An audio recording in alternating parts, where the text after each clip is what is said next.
11장 38절입니다. 히브리서 11장 38절입니다. 이런 사람은 세상에 감당하지 못하느니라. 그들이 광야와 산과 동굴과 토굴에 유리하였느니라. 아멘. 말씀 제목은 믿음의 승리를 배우라 라는 말씀입니다. 믿음의 승리를 배우라 라는 말씀입니다. 히브리서 11장을 믿음의 전당이라고 합니다. 믿음의 영웅들 혹은 하나님의 사람들에 대한 기록이 있지요. 그들 모두가 기적적인 하나님 계획과 간섭으로 승리하고 구출을 받았던 것이 아닙니다. 어떤 사람은 박해와 시련을 겪으면서 끝까지 신앙을 저버리지 않았던 모습들을 보여주고 있습니다. 우리는 대부분 이렇게 되기를 원합니다. 하나님의 기적적인 역사가 나타나서 우리 가운데 믿음의 소위 눈에 보이는 어떤 증거들이 나타나면 그만큼 좋은 게 얼마나 있을까? 좋긴 하죠. 그러나 히브리서 11장을 보시면 수많은 박해와 수많은 고통 속에서도 그들이 신앙을 지켰다는 겁니다. 그래서 오늘 본문에 있는 말씀이 이렇게 말하죠. 그들이 광야와 산과 동굴과 토굴에 모이느니라 유리하였느니라. 여러분, 집에 있지 못했습니다. 신앙이 핍박을 받았기 때문에. 그들은 광야에 있어야 되겠습니다. 산으로 도망쳐야 됐습니다. 동굴에 거해야 됐습니다. 토굴에 있어야 됐습니다. 우리가 히브리서 11장을 오해하는 게 뭐냐면 하나님의 기적의 역사가 나타났던 하나님의 사람들이다. 물론 한 부분은 맞아요. 그러나 사실 어떠한 핍박과 어떠한 환난이 닥쳤어도 그들이 믿음을 잃지 않았고 믿음으로 말미암아 살았던 그들이 결국은 승리했다는 겁니다. 믿음으로 승리했다.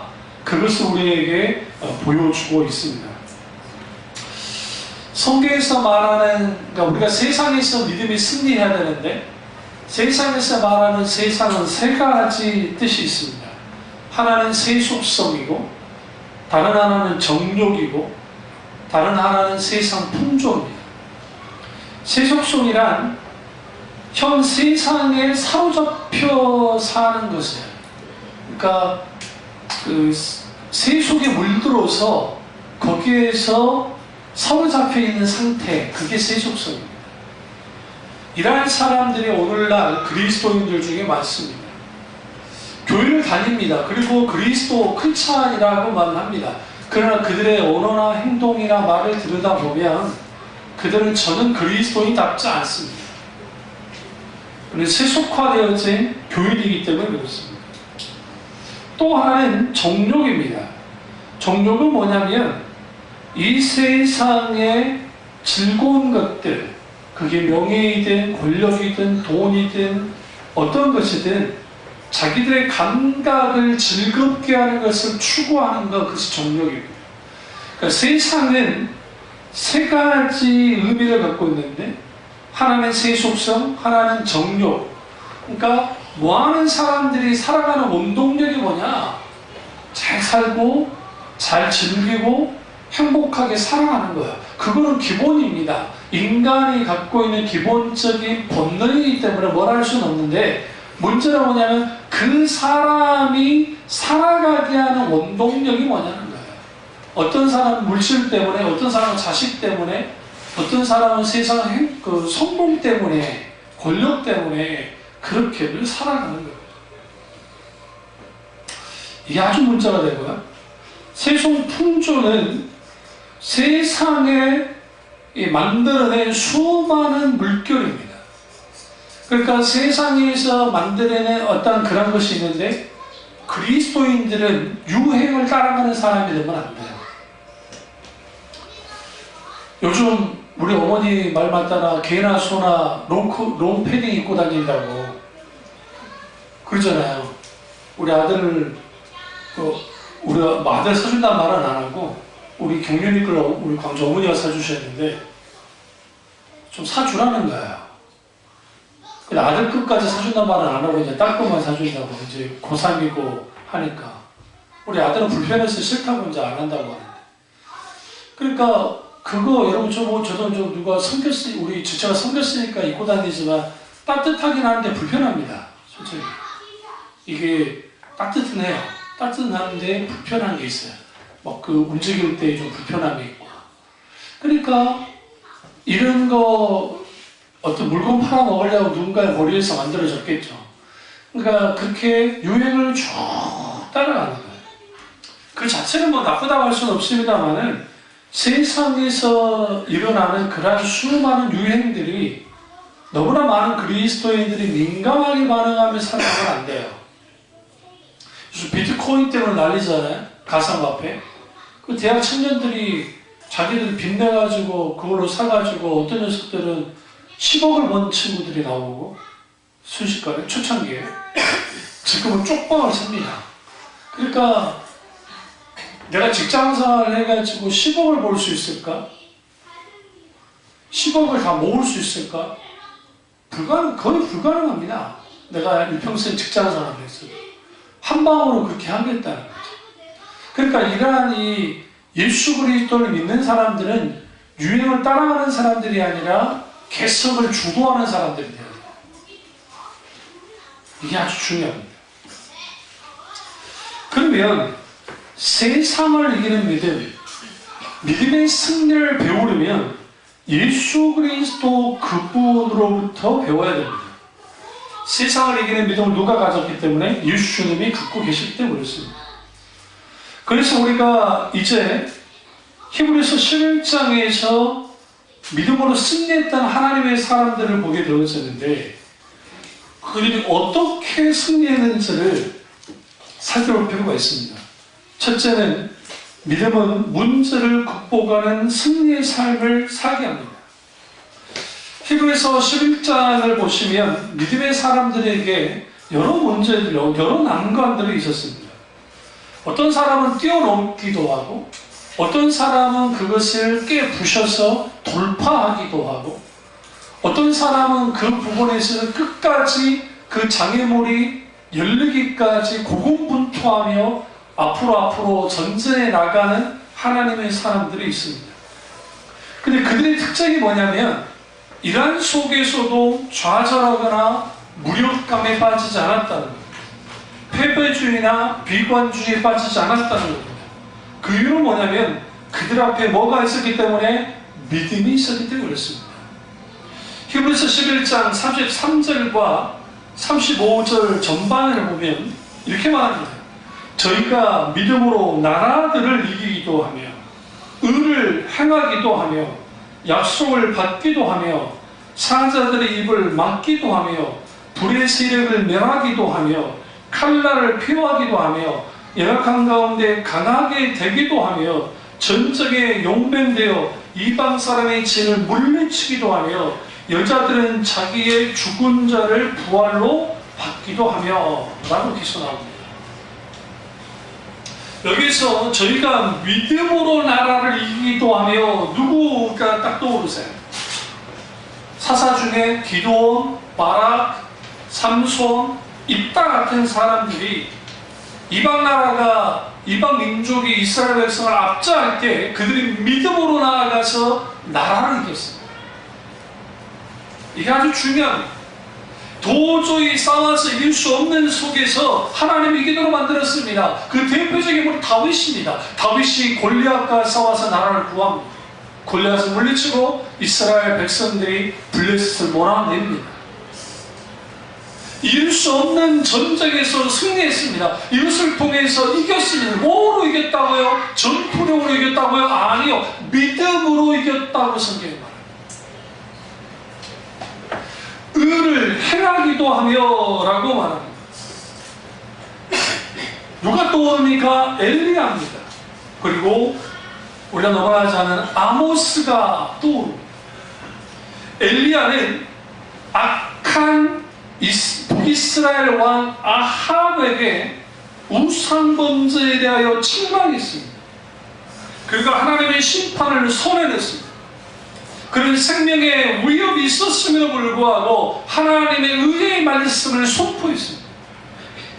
그의 의로운 행동이 결국 이스라엘 민족이 결국은 하나님만이 참 야훼시다라는 것을 드러냈습니다. 아모스는 타락한 이스라엘 백성들 공의가 무너졌습니다. 하나님의 공법이 더 이상 세워지지 않았습니다. 그러한 상황 속에서 아모스가 하나님의 공의를 말합니다. 그때가 8세기입니다. 8세기. 북이스라엘에서 활동했던 아모스 선지자. 동시대의 선지자 누구냐? 호세아입니다. 호세아는 하나님의 사랑을, 하나님의 인자하심을 강조했고, 아모스는 하나님의 공의를 드러내기 시작했어요. 하나님의 의가 드러나자 이스라엘 백성들이 얼마나 하나님 앞에 타락하고 얼마만큼 죄인들인 인간들인지를 분명하게 드러냈습니다. 왜 그러면 하나님의 공의를 드러냈을까요? 그들의 처절을 인식하라는 거예요. 우리의 처절을 인식할 때 하나님 앞에 회개하고 돌이키고 주님만을 찾게 되기 때문에, 찾으시기 때문에. 약속을 받기도 했습니다. 믿음으로. 대표적인 사람이 이 여호수아입니다. 내가 얻는 모든 땅을 너희에게 주겠다는 그 약속의 말씀을 붙들었습니다. 이 약속은 누구에게 줬던 겁니까? 우리가 너무나 잘 아는 아브라함입니다. 아브라함이 갈 바를 알지 못하고 나왔죠. 하나님의 약속을 받았습니다. 그 약속을 붙들고 나왔습니다. 그 약속을 믿음으로 그 약속을 붙들었을 때 결국은 하나님이 그 약속을 지켜주셨어요. 사자의 입을 막기도 하며 누가 떠오르십니까? 다니엘이 사자굴에 던져졌을 때 그는 죽을 수밖에 없었어요. 그러나 그의 몸은 조금도 상하지 않았습니다. 왜? 천사들을 보내서 사자들의 입을 막았기 때문에 그렇습니다. 무엇으로 가능했다고 말합니까? 믿음으로 사자들의 입을 막기도 하며. 우리 믿음의 승리를 배워야 되는데, 믿음의 사람들은 믿음으로 약속을 붙잡았고 믿음으로 사자를 막기도 하며 믿음으로 하나님의 의를 행하고 믿음으로 나라를 이기기도 하는 그런 놀라운 믿음의 역사가 하나님의 사람들 속에 있었다는 거예요. 이게 아주 중요합니다. 그가 이렇게 했던 게 가능한 게 뭡니까? 하나님을 의뢰했기 때문에. 내가 죽으면 죽으리라고 하는 일사가구의 믿음을 가지고 그가 온전히 하나님 편에만 섰을 때, 하나님만을 신뢰하고 의지했을 때 그에게 믿음의 승리가 있었던 것을 보게 되어집니다. 또 하나는 불의 세력을 멸하기도 하며 누가 떠오르십니까? 사드락과 메삭과 아벤누고입니다. 우리가 너무나 잘 아는 다니엘의 세 친구죠. 금신상에 절하지 않으면 불태워 죽이겠다고 하는 느부갓네살 왕의 그 칙령이 내려졌을 때 그들은 당당히 맞섰습니다. 그럴 수 없습니다. 우리는 하나님만을 경배할 겁니다. 이러한 신앙을 갖는 거 아주 중요하죠. 우리는 어떠합니까? 우리는 직장생활하고 아니면 어떤 삶을 살아갈 때 우리는 적당히 세상과 타협하지 않습니까? 그러나 다니엘의 세 친구는 타협하지 않았습니다. 우리 이르면 고집스러운 믿음, 뭔가 문제 있는 믿음, 뭔가 잘못된 믿음이라고 할지도 몰라요. 그러나 저거 하나님 앞에 진리의 문제에 있어서는 우리의 생명을 걸어야 돼요.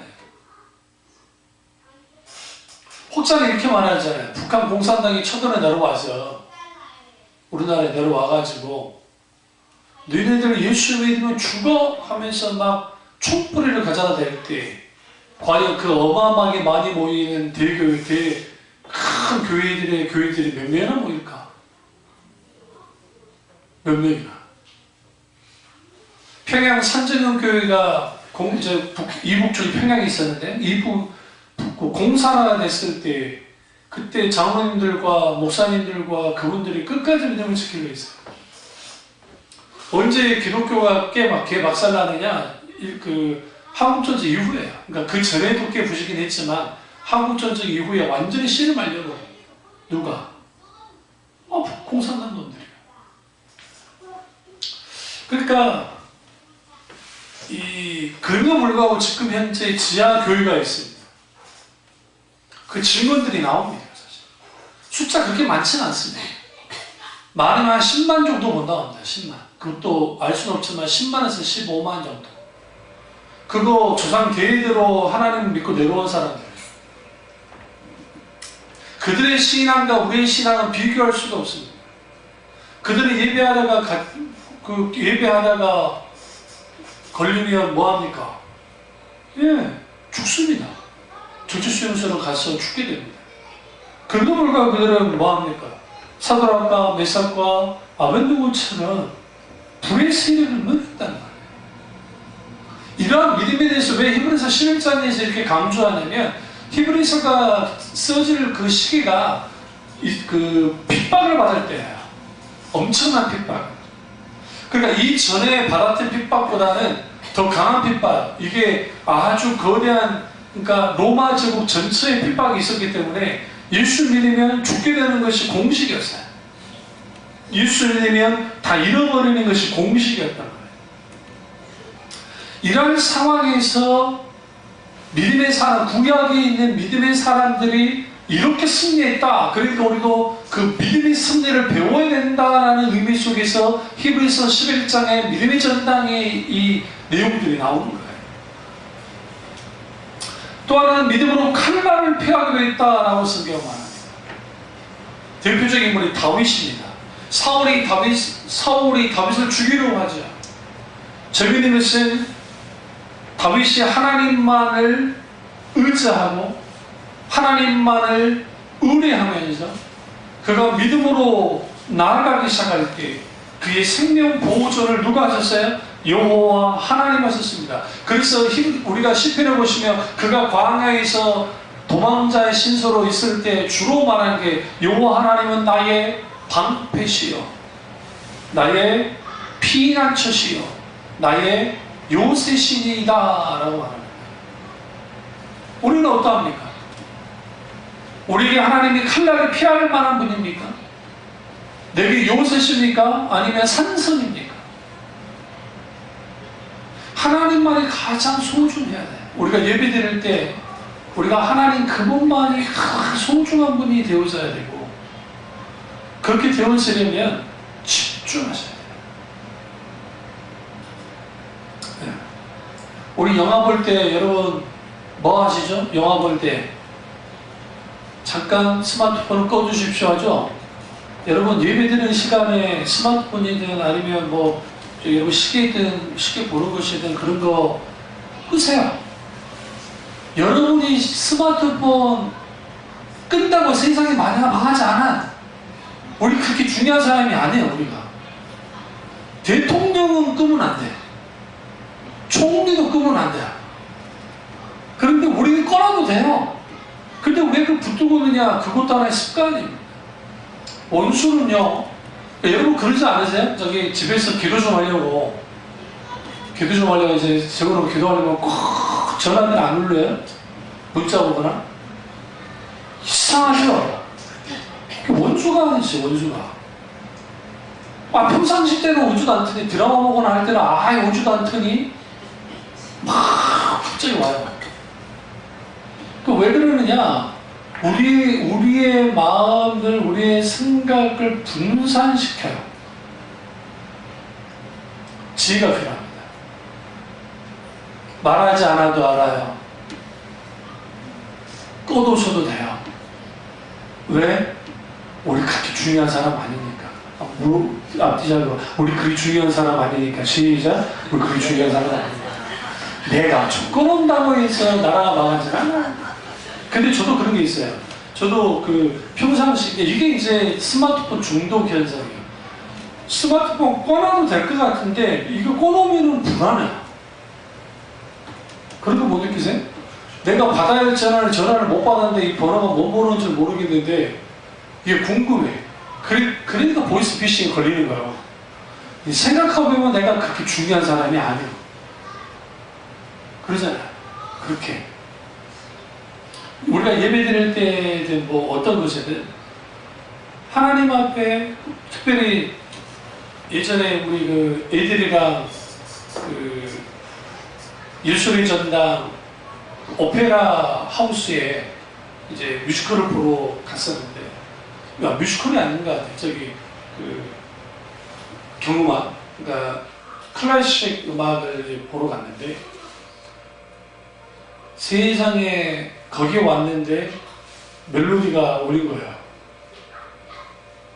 어? 지금 공연하고 있는데 외국 같으면 잡아다가 저기 할 일이지. 근데 뻔뻔스럽게 부르는 거예요. 그런 공연장에서도 여러분 하죠. 그러니까 극장에서 꼴보견들이 누구예요? 그 전화 통화하는 애들, 그거 막 비추고 막 하는 친구들. 하물며 예배 드릴 때에는 하나님께만 온전히 집중하셔야 돼요. 그게 그렇지 못하면, 그건 뭐 어쩌다 한 번씩 하는 거는 뭐 그럴 수 있는데, 이게 습관화되잖아요? 그러면 예배 드릴 때에 이게 완전히 방해가 돼요. 집사도 큰 교회 좀 다니고 하셨으니까 아시겠지만, 큰 교회 보면 덧대이셔야 됩니다. 제가 큰 교회에서 자랐기 때문에 알아요. 그러니까 앞줄, 우리 교회 같이 이 정도가 이제 앞줄이잖아요. 그 앞줄에 있는 분들은 정말 예배에 진지해요. 그러나 뒤로 가고, 더더군다나 2층일 때, 이제 저희 교회 2층 있었으니까, 2층 가보시면, 거기는 그러니까 아주 덧대이시잖아요. 학교 다 해요. 뭐, 그때는 스마트폰 같은 게 없었으니까, 그때 치더라도 막 별일이 다 해놔요, 거기서. 그러니까, 목사님이 꼭 했던 게 꼭 전도사님을 꼭 2층에다 올려놔요. 그리고 이제 전도사님이 거기서 교통정리를 시켜주는 거예요. 지혜롭게. 그래갖고 예배를 드리더라고요. 그러니까 저도 어렸을 때부터 큰 교회에서 자라났기 때문에 우리 교회는 다 앞자리잖아요. 워낙 교회가 커가지고. 근데 이제 그런 교회들은 더더군다나 몇만 명씩 모이는 그 어마어마하게 큰 교회들은 목사님이 안 보여요. 죄송 말씀인데 뭐밖에 안 보이냐면 스크린만 보고 하는 게 스크린. 그게 자유로워요. 더더군다나 옆에 사람이 나를 잘 몰라. 나를 막 터치할 사람도 없어요. 그러니까 거기서 내가 뭘 해도 되는 거예요. 근데 이게 부끄러운 게 뭐냐면, 제가 그 명동성당에 가서 명동성당에서 미사를 한번 들어본 적이 있어요. 저는 궁금한 거 못 찾는 사람이라 일부러 뒷자리에 앉았어요. 내가 앞자리에 앉으면 좀 그러잖아요, 목사가. 뒷자리에 앉아가지고 구경을 한번 하는데, 그때는 전도사 때죠, 그때는. 하는데 제가 충격을 받은 게 뭐였냐면, 조금도 흐트러지지 않아요. 그러니까 거기에 이제 그 당시 그 관광객도 있었겠죠. 관광객도 있고, 관광객 빼놓고 그 명동성당에 다니는 그 교인들, 그러니까 그 교인들은 아주 일사불란하게 거기에서 계속 집중해요. 여러분, 생명 없는 가톨릭이 그렇게 해요. 집사님 혹시 그 절에 가보셨어요? 옛날 예수 믿기 전에. 그러면 거기서 한번 대웅전에 들어가서 한번 같이 한번 해본 적 있으세요? 그러면 그 대웅전에서 들으실 때 무슨 일이 벌어지던가요? 조용하죠? 대웅전 엄청 큽니다. 여러분, 우리가 거기서 보면 그런 것보다 막상 들어가 보면 굉장히 커요. 거기서 뭐 하느냐? 그런데 개신교 교인들만은 자유로워. 지금도 자유케 한다고. 그래가지고 예배 드리는 걸 보면, 저도 그렇고 저기 다 보면 아주 화가, 우리 교인들은 뭐 그러지 않으니까 그렇게 치더라고요.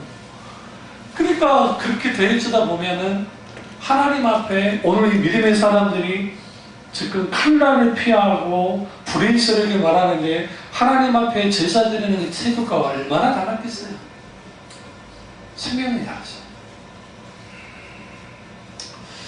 그리고 또 하나는 연약한 가운데 강하게 되기도 하며, 오늘 연약하십니까?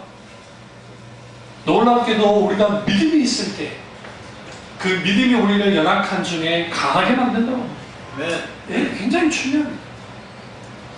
우리 권사님 이제 뭐 오셨는데 권사님 오시니까 신주간사 어머니가 입원하시고 기도합니다. 기도. 연례 행사야. 네? 연례 행사. 충분히 기도해 주셔야 돼요. 그러니까 우리가 하나님 앞에 우리가 연약해질 때 그때마다 하나님이 내게 강함이 되어지셔야 돼요. 전쟁에 용맹하게 돼요. 용맹함이 어디서부터 올까? 링컨도 그렇고 워싱턴이 영국과 독립전쟁을 할 때 그때 두려웠답니다. 뭐냐면 그들은 민병대, 그냥 민간인인데 총 갖고 있는 사람이고 영국은 완전히 무장된 군인, 잘 훈련된 군인들하고 싸우는 거예요. 어떻게 이기겠어요, 생각해보세요. 근데 이겼어요. 어떻게 이겼느냐? 하나님 붙들었습니다. 보시면 그들의 기록을 보시면 초창기 그 믿음의 사람들의 기록을 보시면 하나님께 기도하면서 용기를 하는 거예요. 담대함을 하는 거예요. 그때 하나님이 지혜해 주셨는데 뭐냐? 그 당시 싸움은 이거예요. 지희들끼리 얼마나 무식하게 싸웠냐면 총 가지고 자기들끼리 자와 열을 맞춰가지고 10열씩 해가지고 서로 향해 총을 팍 쏴가지고 앞놈 죽으면 또 뒤에 팍 쏴 이렇게 미친 싸움을 했어요. 이 싸움. 근데 그렇게 싸워서는 총 장전하고 하는 속도가 영국 군대가 빠르기 때문에 절대로 이길 수가 없는 거예요. 그때 이런 지혜를 주셨다잖아요. 다윗이 피해 다녔잖아요. 사울을. 멍청하게 그렇게 싸우지 말자 우리. 그러면 매복을 해야 되겠다. 성경에 매복이라는 기록들이 많이 나와요. 그래서 몸을 낮추고 진짜로 구축하고 싸웠어요. 영국 사람들이 자기 전쟁을 어떻게 할 줄 알고 프랑스와 싸우듯이 이렇게 팍 싸울 줄 알았는데 막상 싸워보니까 이것들이 나무 뒤에 숨어서 총 싸우고 거기 진지에서 총을 쏴니까 이길 수가 없는 거예요. 이길 수가. 그래서 승리했어요. 이걸 후에 영국이 배워가지고 이제 그 전쟁을 이제 그런 전술을 쓰기 시작했는데 오늘날 하나님의 사람들이 용맹함에 있어야 되고 특별히 군대에 정말 믿는 크리스찬들이 많아요. 나라를 지키는 군인들. 왜 그러냐면 사실상 우리가 전쟁을 하게 되는데 전쟁하면 안 되겠지만 전쟁을 하게 될 때에 비겁한 지휘관이 있으면 무너질 거 아니에요. 적어도 크리스찬들 중에 지휘관들이 있어서 하나님 앞에 충분히 묻고 믿음의 용맹함으로 나아가야죠. 성경에 하나님의 사람들이 전쟁을 하게 될 때에 그들이 다 두루 떱니다. 똑같습니다. 근데 전쟁은 여호와께 속한 것이니 라는 고백을 통해서 그들이 하나님만 의지하고 나아가겠어요. 그냥 성경이 이렇게 말합니다. 그들이 담대하게 돼요. 이겼다고 생각합니다. 대표적인 게 사울의 아들 아들이 갑자기 이런 생각 안 나요. 어쨌든 그래. 이방인들의 진을 물리치려했다라고 성경이 말합니다. 그들의 견고한 진을 무너뜨립니다. 여러분, 우리가 살면서 어떤 시점에 반복적으로 여러분의 발목을 잡는 일들이 벌어지지 않습니까? 그게 그 시기 어떤 갑자기 집안에 싸움이 나거나 분란이 나거나 문제가 생기거나 이게 일종의 사이클처럼 오는 경우 있죠? 이거 깨부셔야 돼요. 이게 사탄이 그러한 것들을 조작합니다. 이걸 깨부시지 못하면 계속 발목 잡아요. 계속. 저희 집 같은 경우는 큰 소리 날 일이 크게 없기 때문에 제가 애들 혼낼 때 1년에 해봤자 한 번, 두 번이고 그것도 그들의 태도 문제 가운데 내가 혼을 내지 그 외에는 안 하니까. 근데 그런 것들이 예를 들어 집안마다 여러분이 시험 드는 것이 그러니까 어떤 사건이든 문제든 어떤 것이 시험 들게 하는 그런 것들이 이게 계속 사이클처럼 있으면 믿음으로 깨부셔야 돼요. 하나님 앞에 기도하셔야 돼요. 주님, 이 부분에 있어서 믿음으로 승리케 하옵소서. 내가 나사렛 예수 그리스도 미안하니 견고한 진들을 깨 부셔졌잖아. 관계의 진들을 깨 부셔졌잖아. 내가 나사렛 예수를 미안하니. 그렇게 되어져야 깨져요. 그리고 실제로 그런 일이 벌어졌을 때 믿음으로 앞서가야 돼요. 하나님 앞에 더 나와서 기도해야 돼요. 여러분, 우리가 관계 문제가 생기면 하나님 앞에 기도할 마음도 생기지도 않아요. 마음이 상해버리기 때문에. 사탄이 너무너무 좋아요. 그래 뭐 예배 가봤자 뭐 하겠니? 그래 기도해봤자 뭐 하겠니? 그래 찬양 보봤자 뭐 하겠니? 그래 너 말씀 보면 뭐 할 거야? 라고 하면서 원수가 막 장난질을 합니다. 여러분의 믿음의 성장 조금씩 성장했다가 쏟아버리고 성장했다가 쏟아버리고 성장했다가 쏟아버리기를 원해요. 그리고 지쳐버리기를 완전히. 지쳐버리면 뭐하니까? 더 이상 영적으로 성장하지 못한 소위 말하는 그런 사람들이 될 거니까. 히브리서 11장의 위대함은 뭐냐면 어떠한 상황과 환경과 여건 속에서도 믿음을 앞세웠더니 승리했다는 거예요. 그것도 구약의 사람들이. 신약의 사람들도 아니고. 구약 때는 성령님께서 Holy Spirit upon you 하지 않았어요. 그들 가운데 임재하지 않았어요. 소수에게만 성령께서 임하셨어요. 그런데 오늘날에는 성령이 우리 가운데 계세요. 나 혼자 싸우는 게 아니에요. 성령이 함께 계세요. 성령께서 우리에게 믿음의 승리를 가져다 준단 말이에요. 그러니까 병원에 어머니 있을 때 의사의 말로 인해서 계속 뭐 이게 좋고 나빠지고 어쩌고 계속 그려버리면 마음이 계속 이게 들락날락해요. 아픈 사람에게 있어서 의사는 하나님 같은 존재 아닙니까? 그 말 한마디가. 그렇지 않으세요? 근데 우리에게는 하나님 같은 존재가 되면 안 된다고요. 믿는 사람에게서는. 참고할 뿐이에요. 참고하는 거예요. 그걸 무시할 건 아니에요. 그리고 좋지 않는 그러한 것을 말할 때 기도해야죠. 의사들이 갑자기 그런 것들이 좋아지면 이해가 안 되면 뭐라 그래요? 이야, 우리 좋았네.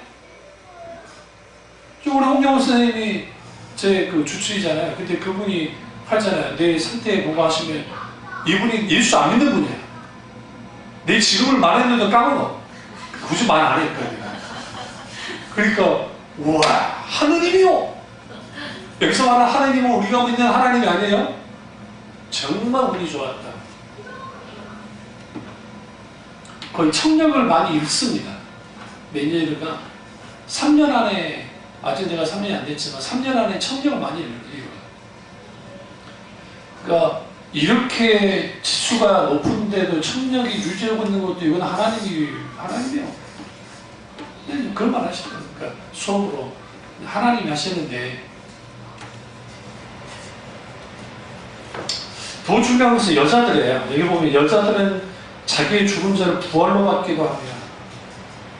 사르밧 과부 엘리사벳과 또 수렘 여인의 아들을 살려주는 것처럼 믿음의 여자들이라는 표현이 왜 중요하냐면요, 이 시대에는 여자들을 사람 취급해주지도 않았어요.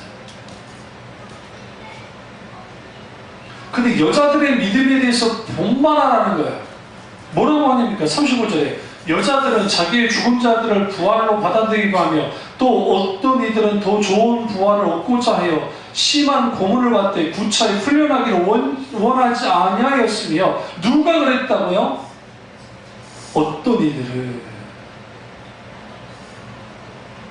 이게 여자들일 수도 있고 여자도 아닐 수도 있고 여자들은 아닌가요? 어쨌든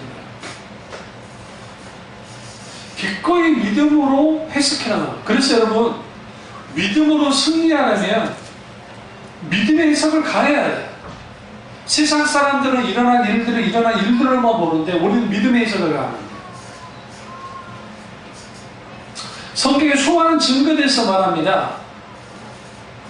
32절에 내가 무슨 말을 더하리요? 기드온, 바락, 삼손, 입다와 다윗과 사무엘과 및 선지자들의 일을 말하려면 내게 시간이 부족하리로다. 시간이 부족할 만큼 믿음의 승리를 구약의 사람들이 했단 말이에요. 그리고 오늘 신약의 사람이 우리는 어떠해야 됩니까? 당연히 믿음의 승리를 해야 됩니다. 믿음의 승리를 해야 되는데 문제는 뭐냐면 우리의 믿음의 승리가 안 될 때가 많다는 거예요.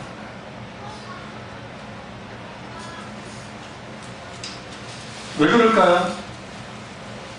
왜 그런 일들이 벌어질까요?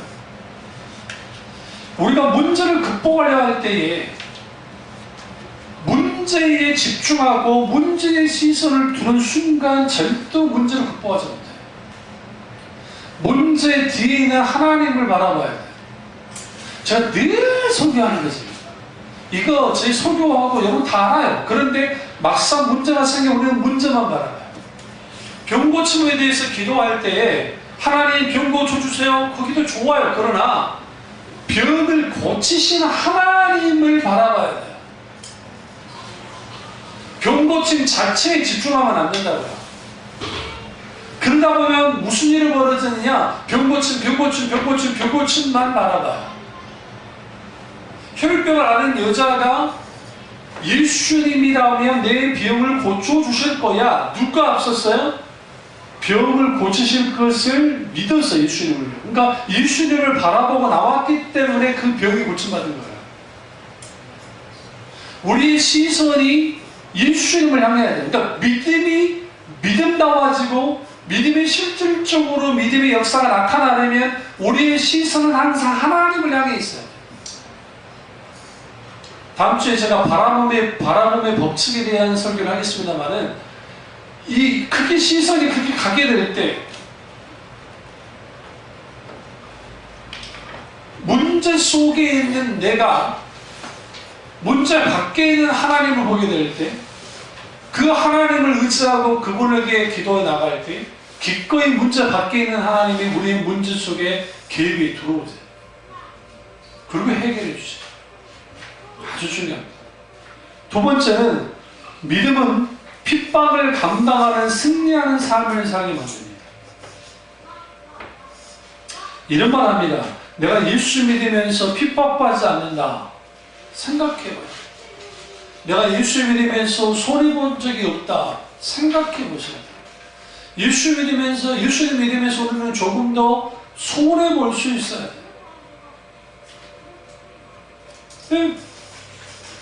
근데 손해 안 봐요.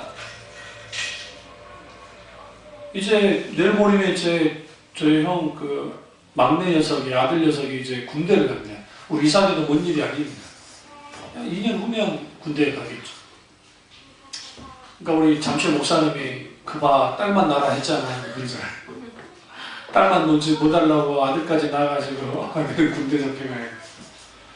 혼이 군대 갈 때 두고 죽으면 무슨 기도를 해야 되느냐? 정일사는 통일을 놓고 기도를 해야 돼. 나도 통일 놓고 기도는 안 돼. 김정은이 헷갈락 해가지고 그냥 뒤지고 이런 말 하면 안 되는데 돌아가시고 그리고 통일이 되면 군대 아예 없애지는 않겠지만 딱 1년이면 돼요. 아마 군복무 한 1년 할 거예요. 이제 우리나라는 너무 큰 나라들이 옆에가 있기 때문에 일본, 중국, 러시아가 있기 때문에 군대를 아예 없앨 수는 없고, 그러니까 모병제로 가긴 힘들고, 그러니까 무조건 이제 하겠지만, 근데 이 녀석이 경기도 양주로 이제 군대를 가는데, 근데 강원도 양구, 강원도 양구로 안 가는 것에 대해서 감사하는. 그러니까 양주하고 양구 완전 달라요. 강원도 양구 또 다르죠.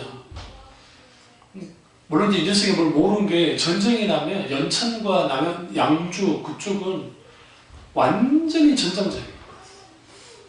그러니까 가장 치열한 격전지 중에 하나가 연천이에요. 연천이 바로 위에 있기 때문에. 그래서 연천에 부부들이 엄청 많죠. 그 이유가 뭐냐면 북한놈들이 밀고 내려올 때 거기서 막아야 돼요. 그러니까 최전선 다 죽어요. 22사단, 21사단, 저희 형이 고속에 있었던 그런 데는 다 죽어요. 그냥 전쟁 터지면 발발하면 그 앞에 있는 군인들은 다 죽어요. 그냥. 예하 부대가 다 올라와야 돼요. 밑에 있는 지금 부대들이 31사단, 51사단, 52사단이 다 올라와가지고 그래서 그들이 이제 전쟁에 하는 거예요. 그러니까 우리는 좀 후방에 있으면 전쟁 나면 전쟁부터 안 갈 거라고 착각하고 있죠. 아니요. 무조건 다 올라와요. 올라와서 전면전을 치는 거예요. 그러니까 개전 2주만 되면, 그러니까 일주 안에 군인들이 한 49만 명이 죽는데요. 우리나라 군인들이 49만 명이 죽을 거예요. 정규군이 49만 명이 죽는다니까요. 이게 무서운 거예요. 그러니까 이란의 민족이 전쟁 나는 거예요. 기도하시는. 북한놈들은요, 북한놈들은 더 죽어요. 워낙 전전 무기가 미국이나 우리가 발전됐기 때문에 더 죽고 갈수록.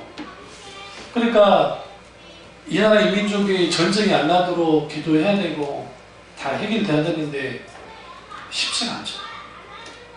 무슨 말씀 드리려고 하냐면 이 녀석이 믿음으로 어쨌든 군대를 가려고 하는 거죠.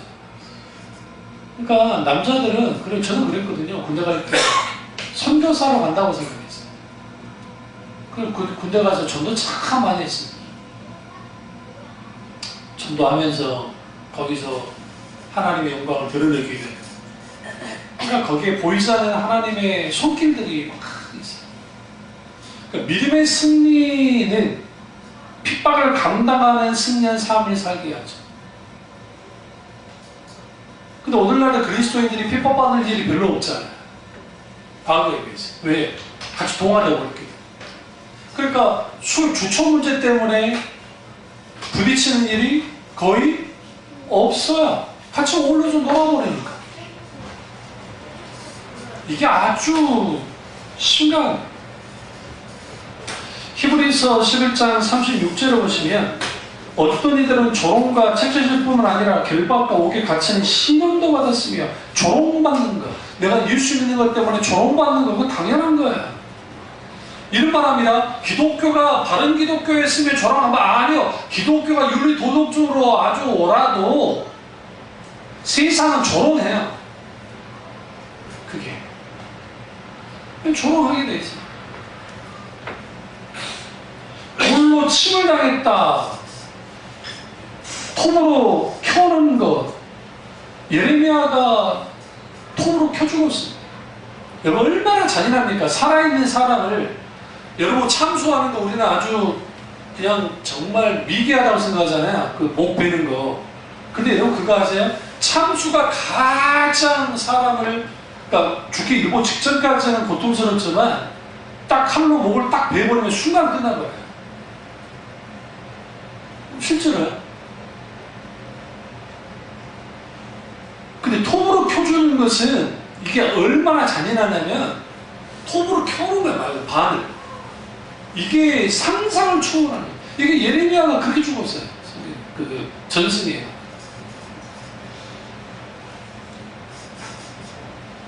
심지어는 칼로 죽음을 당했고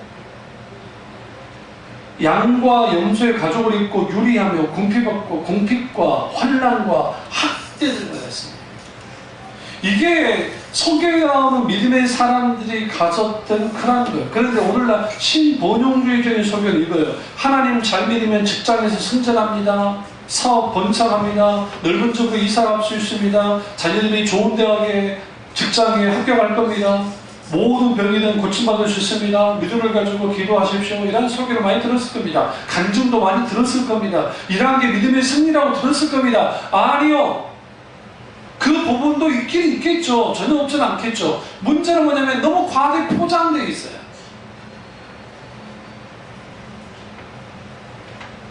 이번에 우리 딸내미가 대학 떨어지면 감사한금 들을 수 있을까 제 스스로 생각했어요.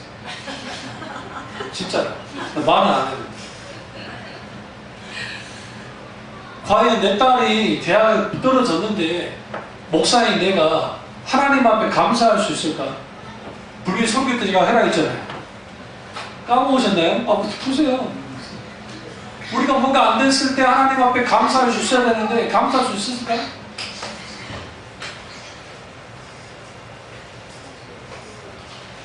자기 입맛에 좋은 것만 골라서 책이나 성경을 읽고 성경을 듣고 하는 것들, 그러한 행동들. 그러니까 어떤 힘들고 어려운 핍박이 왔을 때 무너지는 거야. 너무 쉽게. 오늘날 가장 큰 문제는 뭐냐면 기독교가 왜곡되어져요. 어떻게 왜곡되어지냐면 신앙을 왜곡시켜버려요. 그러니까 믿음 만능주의로 히브리서 11장을 믿음 만능주의, 믿음으로 모든 걸 할 수 있다라는 것을 가르쳤다고 가르쳤는데 히브리서 11장은 오히려 그것이 아니라 내가 믿음의 삶을 사는 게 핍박받더라는 거야. 믿음으로 살아갔더니 이러한 핍박이 있더라. 그런데 이러한 핍박도 능히 이도록 하는 게 믿음이다. 그러니까 소위 말하는 사업이 갑자기 번창하고 막 잘되고 막 기적이 일어나고 무슨하는 거 그런 거 없다는 게 아닙니다. 믿음의 역사 속에는 분명히 있긴 있어요. 그러나 그것이 믿음 전체를 대변해 주지 않는다요. 오히려 믿음 생활로 나아가서 더 큰 핍박 속에 있더라는 거예요. 환난 속에 있더라는 거예요. 그럼 오늘 본문 말씀을 하려고 이걸 다 해본 거예요. 그게 뭐냐면 가론을 딱 대지 가론 38절에 이런 사람은 세상이 감당하지 못하느니라. 이게 누군가가 지금 첨가해 놓은 거예요. 여러분 성경 보시다가 이렇게 가로가 있잖아요. 그거 원래 있던 게 아니에요, 이게. 그럼 누가 첨가했겠어요? 이 성경을 필사했던 사람들이 사본에서 필사하든 뭐하든 있던 사람들 중에 이게 라피든 혹은 교육 공동체니까 그게 학자들이 뭐 있느냐 쭉 보니까 딱 하나밖에 생각이 안 나는 거예요. 뭐가 생각나느냐? 믿음에 승리하는 사람들은 이 세상이 감당치 못하다. 세상이 감당치 못하는 믿음을 가져라고 히브리서 기자가 말하는 거예요. 나라를 이기고 불의 세력을 뭐라고 그 외에도 수많은 핍박을 받았을 때 그들은 넉넉히 이겨내잖아요. 심지어는 생명까지 내어주는 그런 믿음의 사람들이었다는 거죠. 그러니까 그 사람들은 어떻게 세상에 감당하겠어요? 우리에게 뭐라고 말합니까? 그렇기 때문에 세상을 의지하고 세상을 집착하는 것으로부터 돌이키라 하고 히브리서 기자가 계속 강변하고 있는 거예요. 믿음 생활이란 성공하든지 실패하든지 그것을 떠나서 하나님의 뜻대로 사는 것을 말합니다. 이들은 하나님의 뜻을 쫓아서 살았어요. 그래서 핍박의 여정 가운데 있었던 거예요. 힘들고 어려운 삶 속에 있던 거예요. 직장과 불의한 타협하지 않고 정의에 대한 소신을 가지고 그래서 누구나 믿음의 승리를 원하지만 그 승리가 되지 않는 이유는 뭐냐면 믿음은 하나님을 알게 될 때에 하나님을 아는 만큼 신뢰하고 의지하고 사랑하게 되고 그렇게 되어지면 그 사랑하게 될 때에 내가 그 사랑하는 만큼 그분을 신뢰하고 의지하게 됩니다. 내가 신뢰하고 의지하는 만큼 하나님께로 하나님의 약속을 붙잡습니다. 내가 하나님의 약속을 붙잡는 만큼 담대해집니다. 다시 말하면 믿음의 담대함이라는 것은 내가 믿음이 있어. 내가 믿습니다. 내게 담대한 믿음이 있습니다. 라고 한다고 해서 담대한 믿음이 주어지는 것이 아니라 내가 믿고 있는 하나님을 성경에서 말하는 그 하나님을 성령의 조명 속에서 내가 보고 아는 거예요. 그 보고 알려면 하나님을 찾는 삶이 필요해요. 하나님을 찾아야 돼요. 기도하면서 주님, 내가 영적으로 처져 있으면 내가 왜 이렇게 처져 있나요? 하나님 어떻게 하기 원하십니까? 그러면 그분을 찾았을 때 그분을 알게 되어지고 성경의 조명감 알게 되어지고 알게 되어진 만큼 주님을 사랑하게 되고 사랑하게 된 만큼 주님을 신뢰하게 되고 주님을 신뢰하게 된 만큼 주님의 약속을 붙잡게 되어 있고 그 약속을 붙잡을 만큼 담대함이 주어지죠. 그 담대한 만큼 뭐가 일어납니까? 믿음의 행동이 일어납니다. 우리가 담대함이 있을 때 강하고 담대하라고 성경 말하죠. 그 강하고 담대함이 있을 때 믿음의 행동이 나오는 거예요. 그 믿음의 행동이 나오는 것은 뭐가 있나요? 믿음의 열매가 맺어지기 시작합니다. 그래서 성경이 이렇게 말합니다. 믿음의 삶엔 반드시 승리한다. 그게 성경에서 말하는 거지만 문제는 뭐냐면 우리가 신앙생활 하면서 삶을 살면서 믿음으로 살지만 승리하지 못할 때가 너무 많다는 거예요. 믿음은 열악한 자신을 이기는 승리하는 것이고, 힘든 환경을 이기는 승리고, 절망과 한계를 이기는 승리고, 유혹과 핍박을 이기는 승리고, 죽음을 이기는 승리가 믿음의 승리입니다. 그것이 믿음의 전당에 나오는 하나님의 사람들의 공통적인 특징이에요.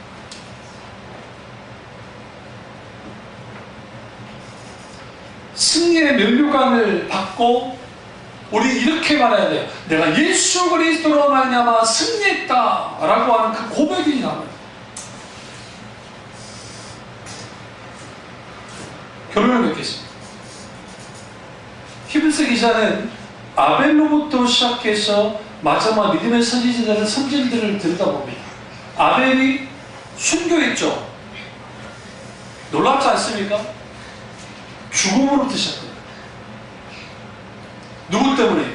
예수님으로 인한 죽음, 하나님으로 인한 죽음, 예배드린 것 때문에 죽었잖아요. 그 성경에 이렇게 말하는, 그가 순교당했다라고 생각해요. 그가 순교당했어요. 믿음은 순교의 피로부터 시작됐어요, 사실. 그렇기 때문에 생명을 거는 믿음을 갖고 있기 때문에 성경에서 말하는 하나님의 사람들은 세상이 감당치 못할 수밖에 없었어요. 그럼 우리의 믿음은 어떠한? 나는 그들과 달라? 나는 그들처럼 할 수가 없어? 아니요. 이 사람들이나 우리나 다를 게 하나도 없어요. 성전이 똑같아요. 같아요. 다를 게 하나도 없어요. 다른 게 있다고 한다면 우리의 믿음의 태도예요. 내가 어떻게 하나님을 믿느냐, 그 태도예요. 우리의 태도가 변하지 않는 이상, 우리의 믿음이 변하지 않고, 우리의 믿음이 변화되지 않는 이상 믿음의 승리를 만끽할 수가 없는 거예요. 다음에 제가 믿음의 태도의 설교를 하겠습니다만, 과거의 설교 다 했어요. 여러분이 다 까먹고 있는 것 뿐이죠.